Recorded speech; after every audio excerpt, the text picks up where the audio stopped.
Hello, everyone. My name is Emma. How I faced one of the hardest nights of my life. This experience completely turned my world upside down, and I'm here to share it with you. It all started on what was supposed to be a wonderful evening. The night was meant to be a celebration at Mrs. Williams' extravagant home.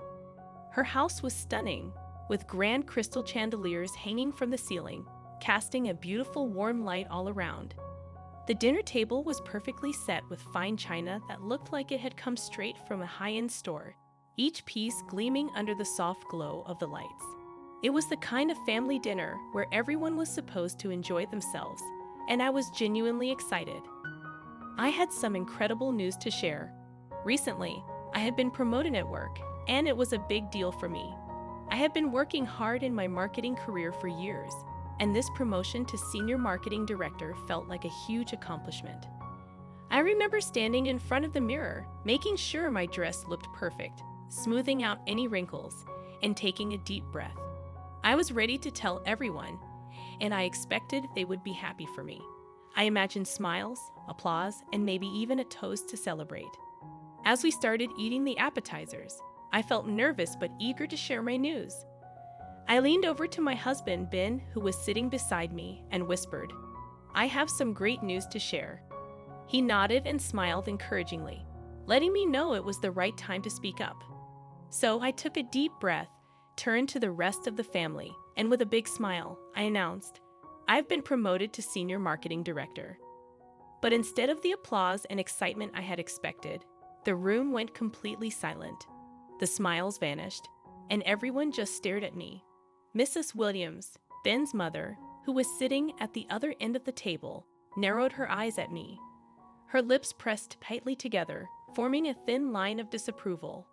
She leaned in toward Ben and, in a voice just loud enough for me to hear, hissed, "Is this what we raised him for? To be overshadowed by his wife's career?" Her words cut through me like a knife. I glanced at Ben, hoping he would stand up for me, but instead, he seemed to shrink under his mother's gaze. The supportive smile he had given me moments earlier faded away, and I felt his hand, which had been holding mine under the table, slowly pull away. Trying to keep the mood light and salvage the moment, I smiled and said, "It's a great opportunity for us, Ben. The raise is significant and will help us in so many ways." But before I could finish, Mrs. Williams interrupted me. Her voice was sharp and filled with judgment as she asked, "What about starting a family, Emma? Do you really think money can replace the joy of having children?" Her words hit hard, and before I could respond, Ben, who had been silent until now, joined in. His voice had turned cold, much colder than I had ever heard it. "Emma," he said, "when are you planning to slow down and settle into family life? This career isn't everything." I was stunned. My heart sank, not just from the words, but from the betrayal I felt in Ben's voice. This was the man who had always been proud of me, who had supported me every step of the way in my career. And now here he was, siding with his mother against me. With my voice trembling, I replied, "I thought you were proud of me." By now, the main course had been served, but the joyous atmosphere from earlier was gone. The conversations around the table shifted to other topics, but the tension was still there, hanging in the air like a thick fog. The roast beef on our plates was simmering, but the tension between Ben, his mother, and me simmered even more. Ben's behavior became more and more hostile as the evening went on. Every glance, every word was filled with disapproval, just like his mother's. It felt like they were teaming up against me, and I couldn't understand why. The people who should have been the most supportive were the ones making me feel small. Then, just as dessert was being served, something happened that I will never forget. The waiter had just placed a beautiful piece of cake in front of me when Ben suddenly stood up from his seat. He grabbed his napkin and threw it onto the table with a loud thud. Everyone turned to look at him, shocked by the sudden outburst. "You should know your place, Emma," he said, his voice echoing through the dining room. "You're my wife, not my competitor." His words hung in the air, and I sat there in disbelief. The room, once filled with the warm glow of chandeliers, now felt cold and unwelcoming. I stood up, my heart racing, trying to steady my breathing. Being your wife doesn't mean I have to give up my dreams, Ben. I deserve respect. Not this, I said firmly, my voice shaking slightly but filled with determination. In that moment, something changed in Ben. Before I could react, he raised his hand, and in a sudden flash, one that would haunt my nightmares for years, he struck me across the face. The sharp sound of the slap echoed through the room, freezing everyone in place. The room fell into complete silence as I lifted a trembling hand to my cheek, feeling the sting of pain spreading across my face. All eyes at the table were fixed on me, wide with shock and disbelief, but no one moved or said a word. I didn't speak either. Instead, I turned slowly, pushing my chair back. The legs of the chair scraped loudly against the hardwood floor, a sound that felt like it cut through the silence. I began walking toward the foyer, my steps steady, even though my mind was spinning. The sound of my heels hitting the marble floor was the only thing I could hear, like the steady beat of a drum marking my escape. I reached for my purse without glancing back, not even once. I didn't need to. I already knew that what was behind me, my marriage, my life with Ben, was over. As I stepped outside, the cool night air hit my skin, and I closed the door softly behind me. The quiet click of the door closing felt like the final punctuation on this chapter of my life. It was over. My marriage was over. In that moment, standing outside in the dark, cool night, I knew I had to leave. I had to find a place where my ambitions weren't seen as something to be ashamed of, where I could breathe freely and finally be myself again. For too long, I had lived in the shadow of someone else's expectations. Now it was time to step out of that shadow and find my own way. As I drove away, I watched the house grow smaller and smaller in the rearview mirror, a strange mix of fear and relief swirling inside me. I was truly alone for the first time in a long time, but there was something else too, something new, a spark of hope, a sense of freedom. It was small, but it was there, flickering inside me like a light that had just been lit. I knew this was the beginning of a new journey, and for the first time in a long time, I felt ready to face whatever lay ahead. The next morning, I woke up in my small apartment, sunlight streaming through the windows. It felt like the first day of a new life, like everything had changed overnight.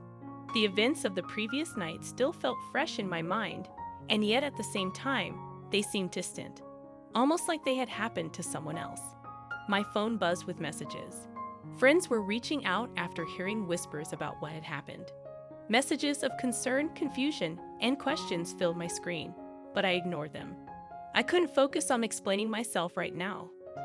There were more important things I needed to take care of. The first thing I did was pick up the phone and call the divorce attorney I had been recommended. My hand shook slightly as I dialed the number, but I was determined. When the attorney answered, I didn't hesitate. I need to file for divorce, I said, my voice strong. It's urgent. The attorney's response was calm and professional. Understood, they said. I'll prepare the initial paperwork. Can you come in this afternoon to go over the details? Yes, I'll be there, I replied. After hanging up the phone, I felt a small, victorious thrill. There was no turning back now. The decision had been made, and I was taking the steps I needed to move forward. At work, I tried to focus, though my mind kept wandering back to everything that had happened. My boss, Mr. Carter, noticed my distraction and approached me with a concerned look. Everything all right, Emma? He asked gently. I'm dealing with some personal issues, but I'll manage. Thank you, I replied, trying to sound composed. If you need time off, just let me know, he'd offered. No, I'd rather keep busy. It helps, I said, giving him a small smile. He nodded in understanding. Well, let me know if you need anything. Thank you, I said, grateful for his kindness.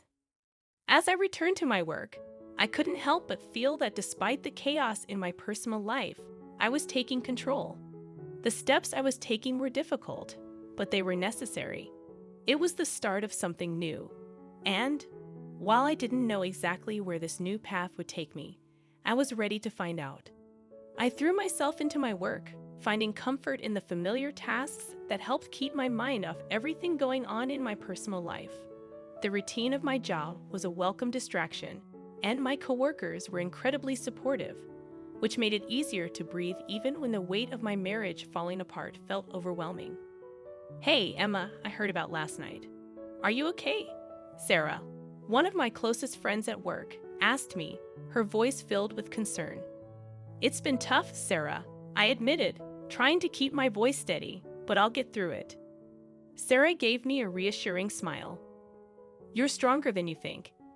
And if you ever need a place to crash or just hang out, my door is always open. Don't hesitate to reach out." "Thanks, Sarah," I said, feeling grateful for her kindness. "I might take you up on that." "How about drinks after work?" "My treat," she offered, flashing me a grin. I smiled back. "That sounds perfect."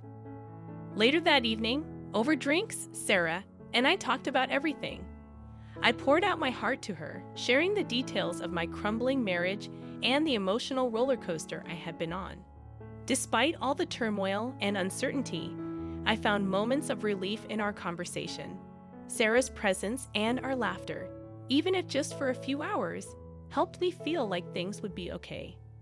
When I finally returned to my apartment, I checked my phone and saw several missed calls from Ben. My heart sank as I debated whether or not to call him back. After thinking it over, I decided not to. Instead, I sent him a text message that I knew I needed to send.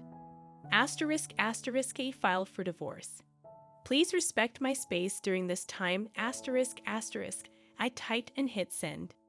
His reply came almost instantly. It was full of desperation. ***, can we talk about this, please? I didn't mean it, Emma. I'm sorry. ***.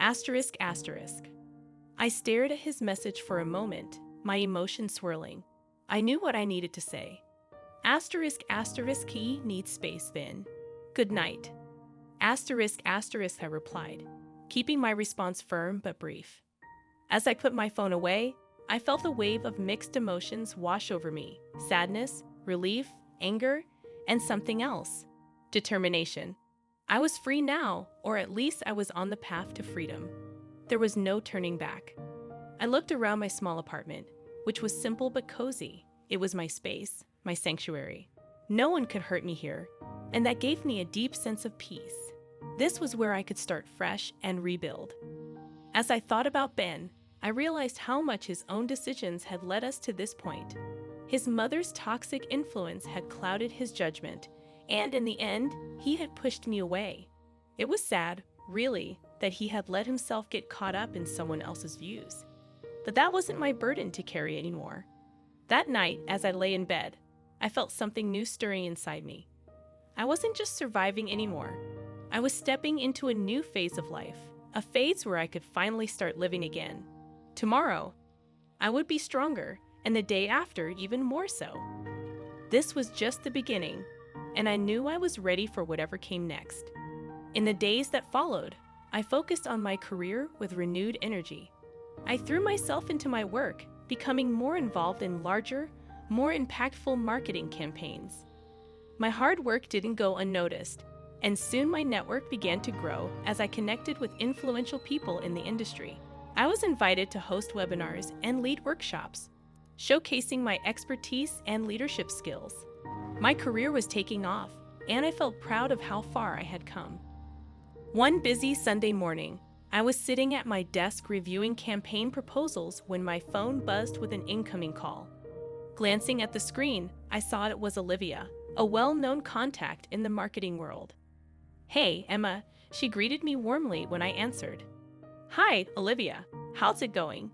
I replied, surprised but pleased to hear from her. "I've got a project I think you'd be perfect for," she said, excitement clear in her voice. "Are you free to chat about it later this week?" My heart skipped a beat. This was the kind of opportunity I had been working towards, and it felt like the next step in my journey to success. "Absolutely," I said, trying to keep my voice calm despite the excitement bubbling inside me. "I'd love to hear more." As I hung up the phone, I smiled to myself. I was moving forward, both personally and professionally. The life I was building for myself was full of possibilities, and for the first time in a long time, I felt truly excited for what the future held. There would still be challenges ahead, of course, but I was ready to face them. I was no longer the woman who had felt small and trapped in her marriage. I was stepping into a new chapter of my life, and I was determined to make the most of every opportunity that came my way. I had heard through the grapevine about what Ben was going through. His behavior had not gone unnoticed, and soon enough, people in the industry were talking about it.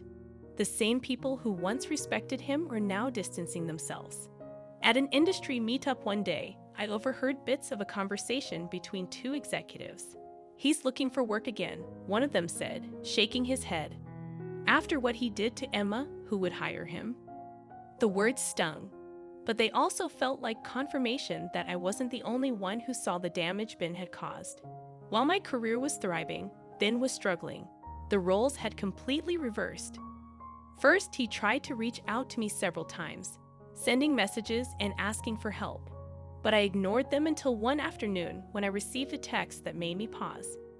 Asterisk, asterisk, can we meet? I really need your help, asterisk, asterisk, Ben's message read. Against my better judgment, I agreed to a brief coffee meeting. I didn't know what to expect, but I wanted to hear what he had to say. When we met, Ben seemed like a shadow of his former self. His voice was low as he began, asterisk, asterisk, Emma, I'm sorry. I was wrong. I've lost so much.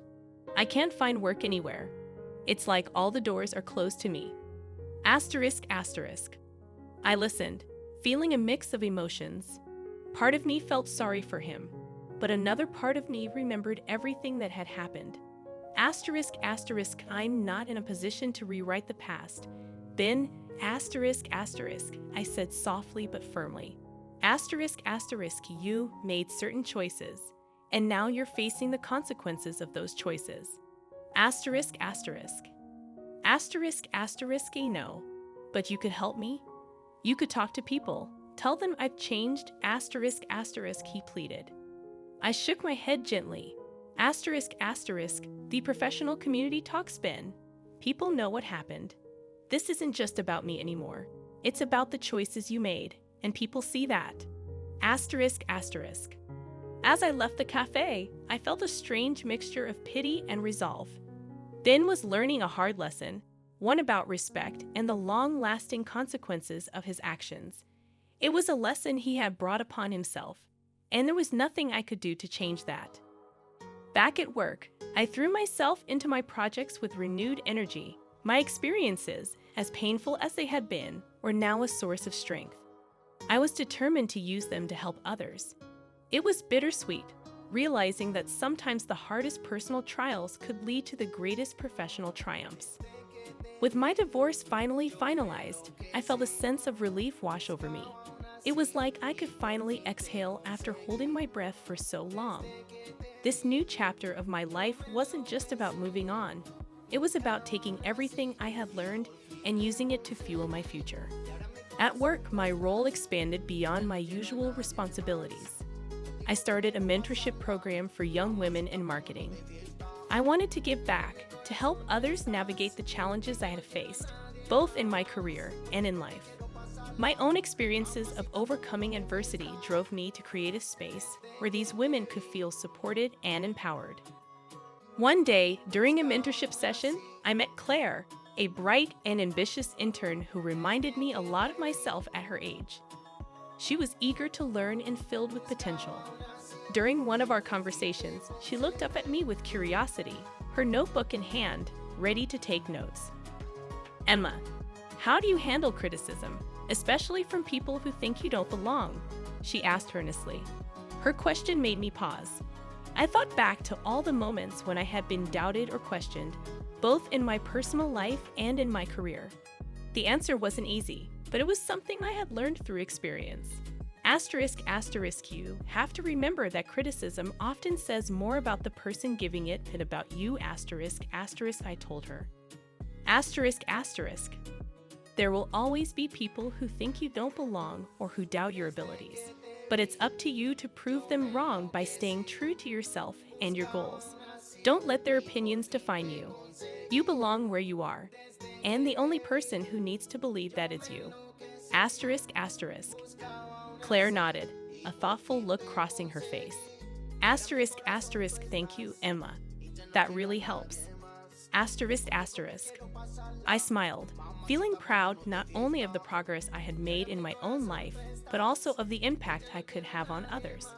This was the new chapter I had worked so hard to create, and I was ready for whatever came next. I smiled at Claire, encouraging her. Asterisk, asterisk, you listen, you learn, and then you let your work speak for itself. Never let someone else's doubts become your reality. Instead, use those doubts as fuel to work even harder. Asterisk, asterisk. Claire nodded quickly, scribbling down notes. Asterisk, asterisk.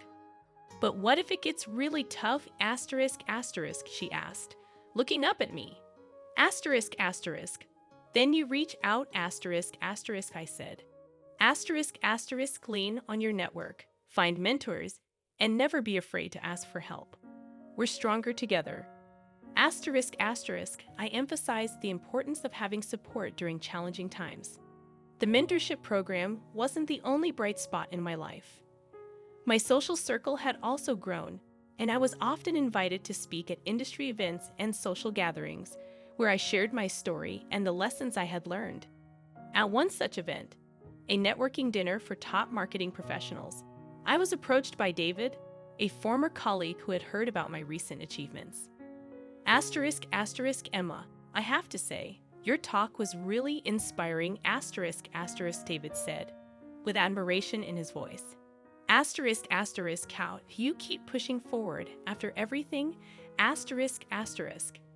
Asterisk, asterisk, it's about not letting your past define your future, asterisk, asterisk, I replied with a nod, accepting his compliment. Asterisk, asterisk, every challenge is just another stepping stone to something greater. Asterisk, asterisk. As the evening went on, our conversation shifted from casual talk to a deeper discussion about potential collaborations. Asterisk, asterisk, Emma, have you ever thought about writing a book? Asterisk, asterisk, David suggested. Asterisk, asterisk, your story could inspire so many people. Asterisk, asterisk. The idea intrigued me. By the end of the night, I had exchanged contact information with a publisher who was also at the event. It seemed like every social interaction was opening new doors for me, a clear sign of how far I had come. I couldn't help but feel proud of the progress I had made, both personally and professionally. As I continued to grow in my career, my confidence soared. I was leading workshops, running marketing campaigns, and becoming a voice for resilience and empowerment in the marketing world. Each speaking engagement and workshop wasn't just about sharing my knowledge, it was about healing myself. I was turning my past pain into lessons for others to learn from. After a long day filled with back-to-back events, I lay in bed one night, reflecting on just how much my life had transformed. I was no longer the woman sitting silently at that dinner table, suffering in silence. I had become a leader, a mentor, and a survivor. I had taken the difficult moments of my life and turned them into something meaningful. This wasn't just a new beginning for me. It was a vibrant continuation of a journey that I was proud to call my own. Months went by, and the memories of my past with Ben have faded into the background, overshadowed by the busy and fulfilling life I was living. I was focused on my future, and the echoes of that time were barely a whisper. But one afternoon, during a coffee meetup with Hannah, a mutual friend, those old echoes came back to life. Asterisk, asterisk, Emma, asterisk, asterisk, Hannah began cautiously. Asterisk, asterisk, Ben's been asking about you. He's really struggling, says he regrets everything. Asterisk, asterisk. I sipped my coffee, letting her words sink in. Asterisk, asterisk, people often regret things when they start to feel the consequences of their actions. Asterisk, asterisk, I replied calmly. Asterisk, asterisk, he wants to talk to you, maybe apologize. He seems sincere. Asterisk, asterisk, Hannah continued, looking at me with a mix of hope and concern. I thought about it for a moment, then shook my head. Asterisk, asterisk, Hannah, I appreciate you telling me, but that part of my life is over. I've moved on. Asterisk, asterisk, I said firmly. There was no room in my life for looking back. My focus was on the future, on the new opportunities and relationships I had built. Hannah nodded, understanding the finality in my words. We quickly changed the subject, leaving the past where it belonged, behind me. Despite Ben's attempts to reach out through messages and calls, I had no desire to revisit that chapter of my life. The truth was, I had already come so far. My life now was full of promise, and I was surrounded by people who supported me and valued my growth. I wasn't the person who had once been trapped in a relationship that stifled me. I had become someone who embraced challenges, who thrived in the face of adversity, and who was determined to keep moving forward. Looking back, I realized that every struggle I have faced had shaped me into the person I was today. And as I stood at the forefront of my career, leading with confidence and empowering others, I knew that I was exactly where I was meant to be. The future was mine to shape, and I was ready to face whatever came next. I stayed firm in my decision to keep my distance each time Ben tried to reach out. I remained silent. It wasn't out of anger, but because I needed to protect my own well-being. Through my journey, I learned how important it was to set boundaries and respect myself. In the months that followed, my career continued to grow.